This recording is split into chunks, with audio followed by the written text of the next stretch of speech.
Nosotros los agnósticos. En los capítulos anteriores has aprendido algo sobre el alcoholismo. Nuestro deseo es que hayamos establecido con claridad la diferencia entre el alcohólico y el que no lo es. Si cuando deseándolo sinceramente te das cuenta de que no puedes dejarlo del todo, o si cuando bebes, tienes poco control de la cantidad que tomas, probablemente eres alcohólico.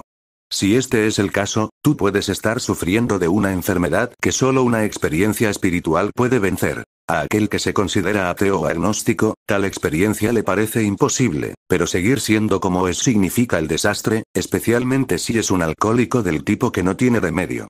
No siempre es fácil enfrentarse a la alternativa de estar condenado a una muerte por alcoholismo o vivir sobre una base espiritual. Pero no es tan difícil. Casi la mitad de los miembros de nuestra agrupación original eran exactamente de ese tipo. Al principio, algunos de nosotros tratamos de eludir el tema, esperando contra toda esperanza que no fuéramos realmente alcohólicos. Pero después de algún tiempo tuvimos que enfrentarnos al hecho de que teníamos que encontrar una base espiritual para nuestra vida, o si no atenernos a las consecuencias. Tal vez este sea tu caso. Pero alégrate, casi la mitad de nosotros nos considerábamos ateos o agnósticos. Nuestra experiencia demuestra que no debes sentirte desconcertado. Si un mero código de moral o una mejor filosofía de la vida fueran suficientes para superar el alcoholismo, muchos de nosotros ya nos hubiéramos recuperado desde hace largo tiempo. Pero descubrimos que tales códigos y filosofías no nos salvaban, por mucho que lo intentáramos. Podíamos desear ser morales, podíamos desear ser confortados filosóficamente. En realidad, podíamos desear todo esto con todas nuestras fuerzas, pero el poder necesario no estaba ahí. Nuestros recursos humanos bajo el mando de nuestra voluntad no eran suficientes. Fallaban completamente. Falta de poder. Ese era nuestro dilema. Teníamos que encontrar un poder por el cual pudiéramos vivir, y tenía que ser un poder superior a nosotros mismos. Obviamente. ¿Pero dónde y cómo íbamos a encontrar ese poder? Pues bien, eso es exactamente de lo que trata este libro. Su objetivo principal es ayudarte a encontrar un poder superior a ti mismo que resuelva tu problema. Eso quiere decir que hemos escrito un libro que creemos es espiritual así como también moral. Y quiere decir, desde luego, que vamos a hablar acerca de Dios. Aquí surge la dificultad con los agnósticos. Muchas veces hablamos con un nuevo individuo y vemos despertarse sus esperanzas a medida que discutimos sus problemas alcohólicos y que le explicamos de nuestra agrupación. Pero frunce el ceño cuando hablamos de asuntos espirituales, especialmente cuando mencionamos a Dios, porque hemos reabierto un tema que nuestro hombre creía haber evadido hábilmente o completamente ignorado. Sabemos cómo él se siente. Hemos compartido sus sinceros prejuicios y dudas. Algunos de nosotros hemos sido apasionadamente antirreligiosos. Para otros, la palabra Dios traía una idea particular de él, con la que alguien había tratado de impresionarlos en su niñez. Tal vez rechazamos este concepto particular porque nos parecía inadecuado. Quizá imaginábamos que con ese rechazo habíamos abandonado por completo la idea de Dios. Nos molestaba la idea de la fe y la dependencia de un poder ajeno era en cierta forma débil e incluso cobarde. Veíamos con profundo escepticismo a este mundo de individuos en guerra, de sistemas teológicos en pugna y de calamidades inexplicables. Mirábamos con recelo a muchos que decían ser piadosos. ¿Cómo podía un ser supremo tener algo que ver con todo esto? Y de todos modos, ¿quién podía comprender a un ser supremo? Sin embargo, en otros momentos, al sentir el encanto de una noche estrellada pensábamos, ¿quién, pues, hizo todo esto?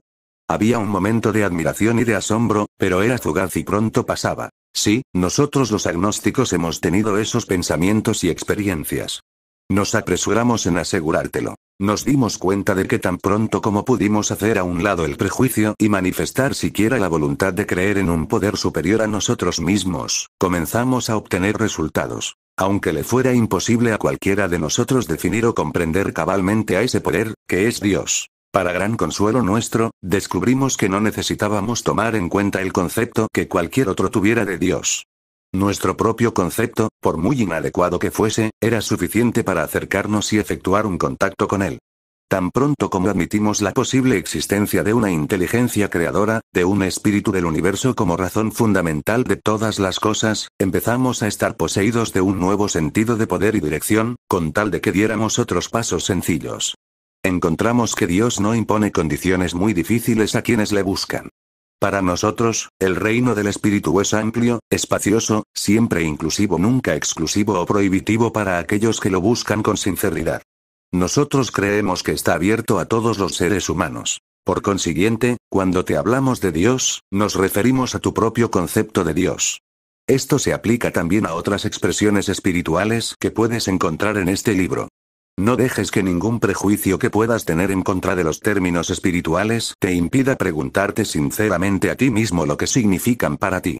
Al principio, esto era todo lo que necesitábamos para comenzar el desarrollo espiritual, para efectuar nuestra primera relación consciente con Dios, tal como lo concebíamos.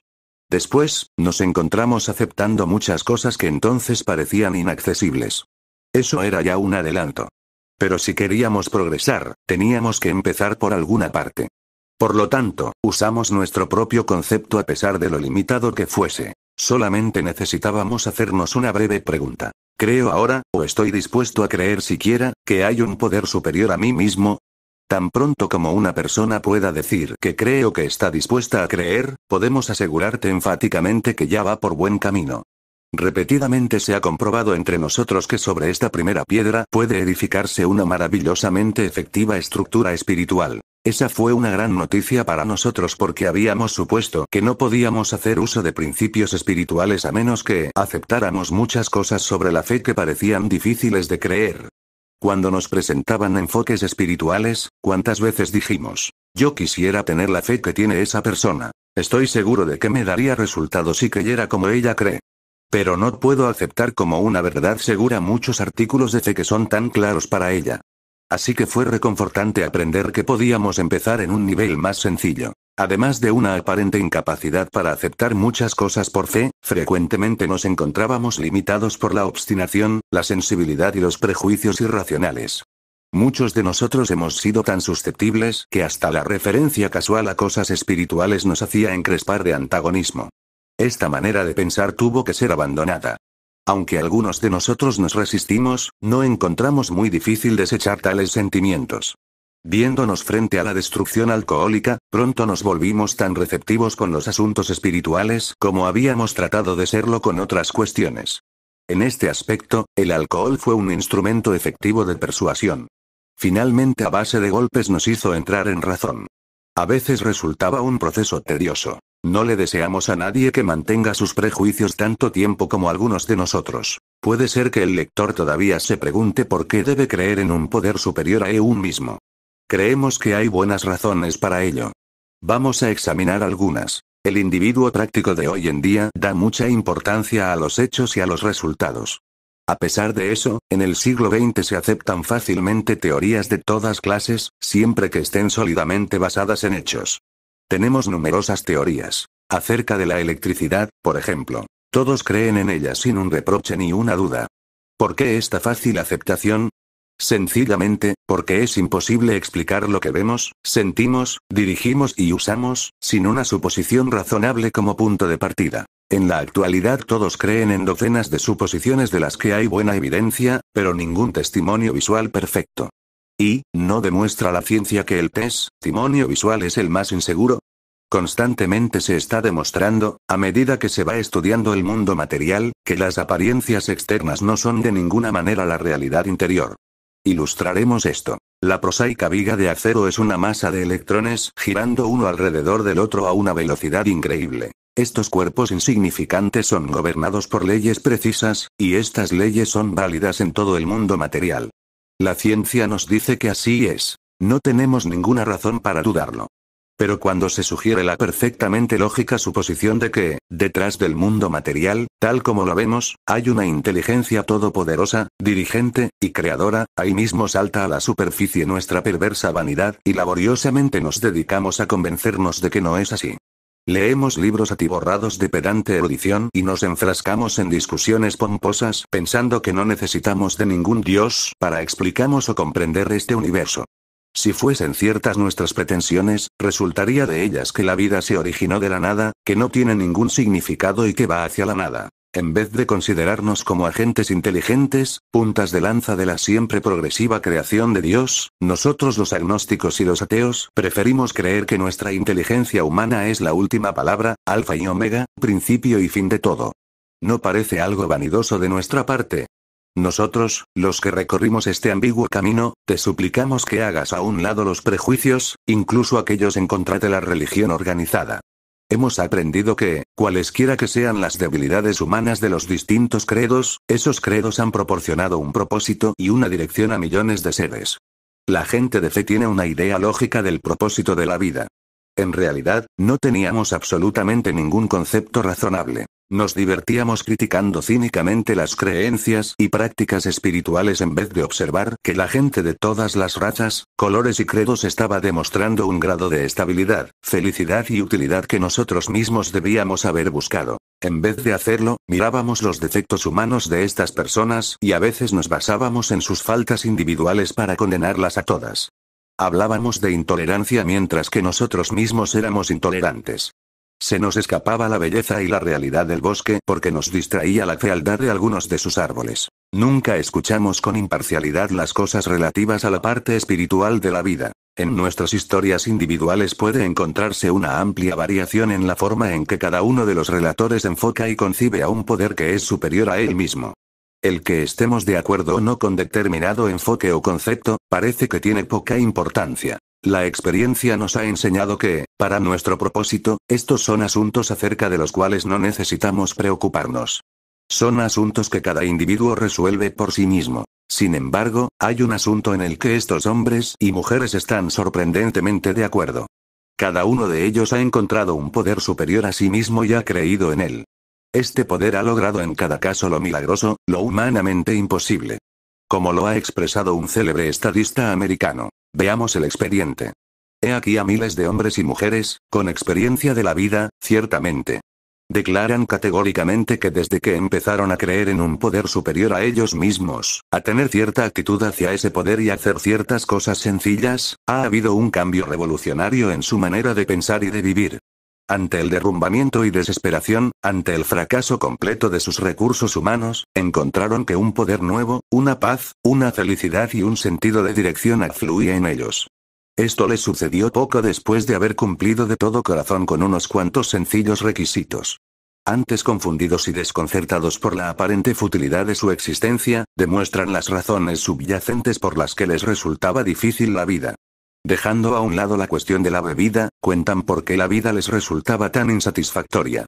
Demuestran cómo se produjo el cambio en ellos. Cuando muchos cientos de personas pueden decir que el conocimiento consciente de la presencia de Dios es hoy el hecho más importante de sus vidas, están presentando una poderosa razón por la que uno debe tener fe. Este mundo nuestro ha realizado en un siglo más progresos materiales que en todos los miles de años anteriores. Casi todos conocen la razón. Los investigadores de la historia antigua nos dicen que la inteligencia de los hombres de entonces era igual a la de los de la actualidad.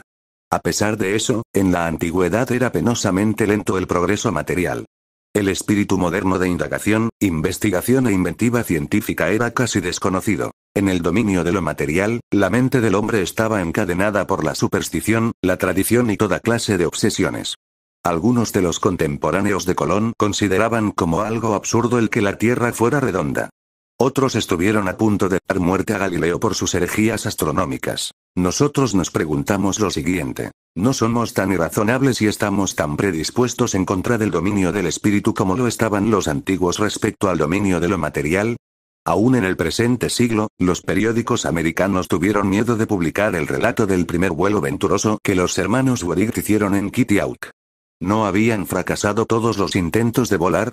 ¿No se había hundido en el río Potomac la máquina voladora del profesor Langley? ¿No era cierto que los más grandes matemáticos habían comprobado que el hombre no podría volar nunca? ¿No había dicho la gente que Dios había reservado ese privilegio para los pájaros? Solamente 30 años después, la conquista del aire era historia antigua y los viajes en avión estaban en pleno apogeo. Pero en la mayoría de los terrenos, nuestra generación ha presenciado una completa liberación de nuestra manera de pensar. Si se le enseña a cualquier estibador un periódico en el que se informe un proyecto para llegar a la luna en un cohete, exclamará: apuesto a que lo harán, y pronto. ¿No se caracteriza nuestra época por la facilidad con que se cambian viejas ideas por nuevas, con que desechamos una teoría o un aparato que ya no sirve por otros que sí sirven? Tuvimos que preguntarnos por qué no aplicábamos a nuestros problemas humanos esa aptitud para cambiar nuestro punto de vista. Teníamos dificultades en nuestras relaciones interpersonales, no podíamos controlar nuestra naturaleza emocional, éramos presa de la angustia y de la depresión, no encontrábamos un medio de vida, teníamos la sensación de ser inútiles, estábamos llenos de temores, éramos infelices, parecía que no podíamos servirles para nada a los demás. ¿No era más importante la solución básica de estos tormentos que la posibilidad de ver la noticia de un viaje a la luna? Desde luego que lo era. Cuando vimos a otros resolver sus problemas mediante una confianza sencilla en el espíritu del universo, tuvimos que dejar de dudar en el poder de Dios. Nuestras ideas no servían, pero la idea de Dios sí. La casi infantil fe de los hermanos Wright, en que podían construir un aparato que volara, fue el principal móvil de su realización. Sin eso, nada hubiera pasado. Los que éramos agnósticos y ateos nos estuvimos aferrando a la idea de que la autosuficiencia resolvería nuestros problemas. Cuando otros nos demostraron que la dependencia de Dios les daba resultados, empezamos a sentirnos como aquellos que insistieron en que los hermanos Wright nunca volarían. La lógica es una gran cosa. Nos gustaba. Todavía nos gusta. No se nos dio por casualidad la facultad de razonar, de examinar la evidencia de nuestros sentidos y de llegar a conclusiones. Este es uno de los atributos magníficos del ser humano. Los que nos inclinamos al agnosticismo no nos sentiríamos satisfechos con una proposición que no se preste a ser abordada o interpretada razonablemente. De ahí que nos esforcemos tanto por explicar por qué creemos que nuestra fe actual es razonable, por qué pensamos que es más sensato y lógico creer que no creer, por qué decimos que nuestra antigua manera de pensar era débil y exageradamente sentimental cuando, llenos de duda, levantábamos las manos diciendo, no sabemos. Cuando nos volvimos alcohólicos, aplastados por una crisis que nosotros mismos nos habíamos impuesto y que no podíamos posponer o evadir, tuvimos que encarar sin ningún temor el dilema de que Dios lo es todo o de otra manera Él no es nada. Dios es, o no es. ¿Qué íbamos a escoger? Llegados a este punto, nos encontramos cara a cara con la cuestión de la fe. No pudimos evadir el asunto. Algunos de nosotros ya habíamos andado un buen trecho sobre el puente de la razón con rumbo a la deseada ribera de la fe. El delineamiento y la promesa de la nueva tierra habían dado brillo a nuestros ojos fatigados y nuevo valor a nuestros postrados espíritus. Manos amistosas se habían tendido para darnos la bienvenida. Estábamos agradecidos de que la razón nos hubiera llevado tan lejos. Pero de cualquier manera, no podíamos bajar a tierra. Quizá en la última milla estábamos apoyándonos demasiado en la razón y no queríamos perder nuestro apoyo. Eso era natural, pero pensémoslo con un poco más de detenimiento. ¿No habríamos sido conducidos, sin saberlo, hasta donde estábamos por determinada clase de fe? ¿Porque no creíamos en nuestro propio razonamiento? ¿No teníamos confianza en nuestra propia capacidad para pensar? ¿Qué era eso, sino cierta clase de fe? Sí, habíamos tenido fe, una fe ciega y servil en el Dios de la razón. Por lo tanto, descubrimos en una forma u otra que la fe había tenido que ver con todo el tiempo. También descubrimos que habíamos sido adoradores. La emoción que esto nos producía. No habíamos adorado indistintamente a personas, objetos, dinero y a nosotros mismos. Y, por otra parte y con mejor razón, no habíamos contemplado con adoración la puesta del sol, el mar o una flor.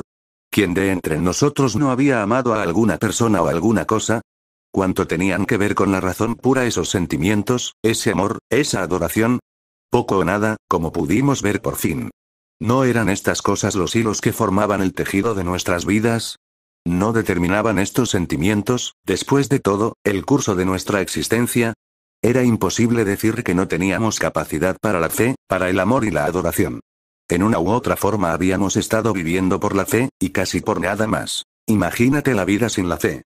Si no hubiera nada más que razón pura, no sería vida. Pero creíamos en la vida, claro que creíamos en ella. No podíamos comprobarla en el sentido en que se puede comprobar que la distancia más corta entre dos puntos es la línea recta. Pero sin embargo, ahí estaba. Podíamos decir todavía que todo no era más que una masa de electrones creada de la nada, sin ningún significado, girando hacia un destino que es la nada. Desde luego que no podíamos. Los mismos electrones parecían demostrar mayor inteligencia. Cuando menos eso nos aseguraba la química. De allí que nos dimos cuenta de que la razón no lo es todo. Tampoco es la razón, en la forma que la mayoría de nosotros la usamos, algo de lo que se pueda depender por completo aunque venga de las mentes más privilegiadas. ¿Y qué de los que probaron que el hombre jamás volaría? Sin embargo, habíamos estado viendo otra clase de vuelo. Una liberación espiritual de este mundo, gente que se elevaba por encima de sus problemas. Decían que Dios hacía posibles estas cosas, y nosotros solo sonreíamos. Habíamos visto la liberación espiritual, pero nos gustaba decirnos a nosotros mismos que no era verdad. En realidad, nos estábamos engañando a nosotros mismos, porque en lo más profundo de cada hombre, mujer y niño, está la idea fundamental de Dios. Puede ser oscurecida por la calamidad, la pompa o la adoración de otras cosas. Pero de una u otra forma, allí está. Porque la fe en un poder superior al nuestro y las demostraciones milagrosas de ese poder en las vidas humanas, son hechos tan antiguos como el mismo hombre. Nos dimos cuenta, por fin, de que la fe en alguna clase de Dios era parte de nuestra manera de ser, como puede serlo el sentimiento que tenemos para con algún amigo. Algunas veces tuvimos que buscar sin temor, pero allí estaba Él. Él era un hecho tan real como lo éramos nosotros. Encontramos la gran realidad en lo más profundo de nosotros mismos. En última instancia, solamente allí es donde Él puede ser encontrado. Así sucedió con nosotros. Nosotros podemos solamente aclarar el terreno un poco. Si nuestro testimonio ayuda a barrer los prejuicios, te permite pensar objetivamente y te estimula a buscar diligentemente dentro de ti mismo, entonces puedes, si así lo deseas, unirte a nosotros en el camino ancho. Con esta actitud, no puedes fallar. El conocimiento consciente de tu creencia te llegará con seguridad. En este libro leerás algo sobre la experiencia de un individuo que creía ser ateo. Su historia es tan interesante, que vale la pena contar parte de ella ahora. El cambio que se operó en su corazón fue dramático, convincente y conmovedor. Nuestro amigo era hijo de un ministro religioso. Asistió a una escuela de su iglesia en donde se rebeló contra lo que creía ser una dosis excesiva de educación religiosa. Durante los años siguientes las dificultades y frustraciones lo persiguieron. Fracasos en los negocios, demencia, enfermedades graves, suicidio, todas estas calamidades ocurridas entre sus familiares cercanos lo amargaron y deprimieron. La desilusión de la posguerra, un alcoholismo cada vez más grave, el inminente colapso físico y mental, lo llevaron al punto de la autodestrucción. Una noche, estando confinado en un hospital, se le acercó un alcohólico que había tenido una experiencia espiritual.